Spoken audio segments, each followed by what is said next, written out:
Okay, so, gagawin mo yung side kick stamping, pero isipin mo pa rin yung preparatory niya. Ano ba yun?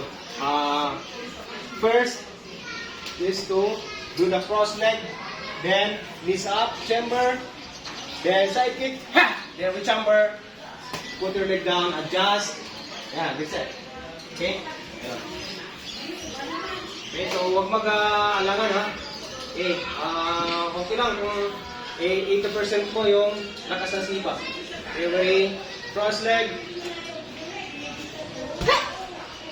Okay. So, napansin ko, halimbawa, ayan. No?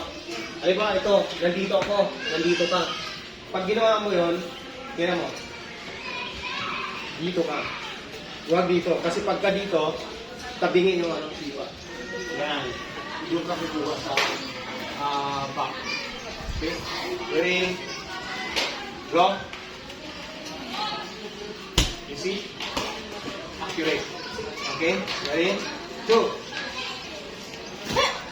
Higher. Go. Yan. Naka-X talaga yung paa. Ready? Go.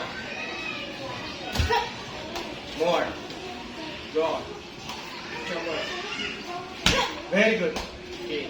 Last 5. Maintain mo yung ganong sipa. Chamber. Nice. Okay. Here. Go. Cross leg. Very good. Okay. Last 4. Go on. Last 3. Same here. Yeah, very good. Maintain mo. Last 2. Very good. One more. Same spot. Okay. Very good. So yun. Alright.